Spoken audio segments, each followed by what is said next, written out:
আসসালামু আলাইকুম। আশা করি সবাই ভালো আছেন।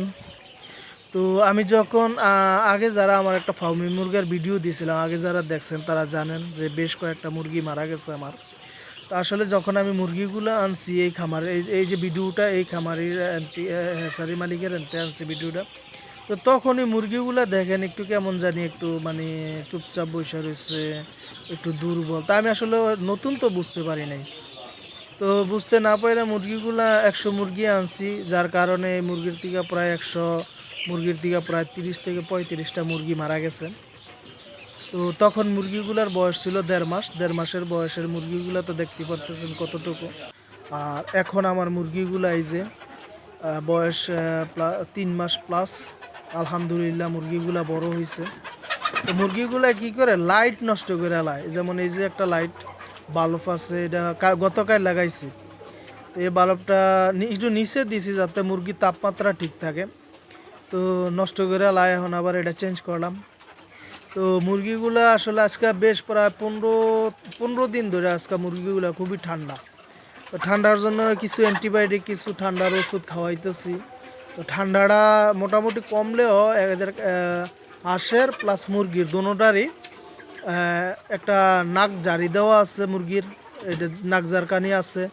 তারপরে একটা কাশি আছে। আর মুরগিগুলো চুপচাপ বসে থাকলে একটা গলার মধ্যে একটা আওয়াজ হয় ঠান্ডার। তো এই কারণে আজকে আবার কিছু নতুন ওষুধ আনলাম, যেহেতু আমি নতুন। তো ডাক্তারের পরামর্শ নেই, যেসব ডাক্তার যে ওষুধটা দেয় ওইটা দেওয়ার চেষ্টা করি, যেটা উপকার পাই এটা দিয়ে বারবার চেষ্টা করি ওইটা দিয়ে ঠান্ডা জ্বর সমাধা করার জন্য। তো অনেক সময় অনেক সমস্যা হয় যেটা বুঝতে পারি না, তবে ধীরে ধীরে ইনশাল্লাহ যেহেতু খামার করছি ধীরে ধীরে বুঝতে পারবো। আর ইনশাল্লাহ নিজেই অনেক কিছুই বুঝার আছে খামারে। তো আজকে আমারে দিল এই ওষুধটা, দিল এটা হচ্ছে মুরগির হাঁসের কাশি, শ্বাস নেওয়ার জন্য সমস্যা হয়, শ্বাসে আওয়াজ হয়, তারপরে কাশি দেওয়া, নাক ঝারকানো। তো এই সমস্যাটা সমাধান হয় বলে হাঁসের মুরগির। তো এখানে এটা আনছি, মুরগিরও দিমু হাঁসেরও দিমু। তো তারপরে আরেকটা ওষুধ দিছে, এটা হচ্ছে যেমন আগে আমি অ্যান্টিবায়োটিক যেটা খাওয়াইতাম, কনিট ব্যাট এটা খাওয়াইতাম।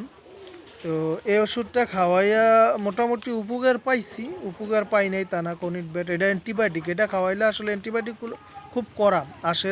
আশেরে দিছি, আশের ডিম কমে গেছে। অ্যান্টিবায়োটিকের সমস্যা এটা। তারপরে এই যে রেনামক্স যেটা দিছে, রেনামক্সের মধ্যে এটা নাকি ঠান্ডার কাজ করে, কিন্তু এটা অ্যান্টিবায়োটিক না, এমনি ঠান্ডার কাজ করে, মোটামুটি অ্যান্টিবায়োটিক আরে।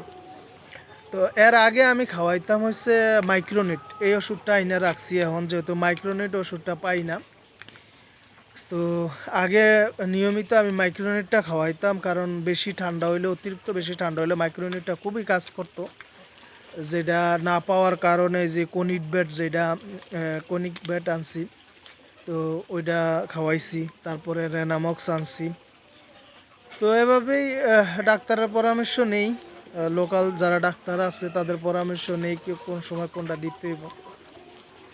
তো এখন হচ্ছে এই যে আমি একটা জিনিস দেখাই, গেট থেকে বাইরে এলাম দক্ষিণ পাশ দিয়া, এনে প্রচুর গাছগাছরা, আমার ঘরের ওপরও গাছের ছায়া, মানে একটু ঠান্ডা পড়লে এই জায়গায় প্রচুর ঠান্ডা থাকে যেহেতু অনেক গাছগাছরা আছে।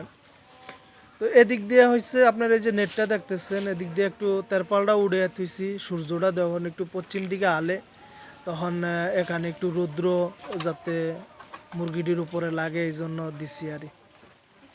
তো ভিডিওটা দেখার জন্য সবাইকে ধন্যবাদ। ভালো থাকবেন, দোয়া করি আল্লাহ পাক যাতে সবাইকে ভালো রাখেন।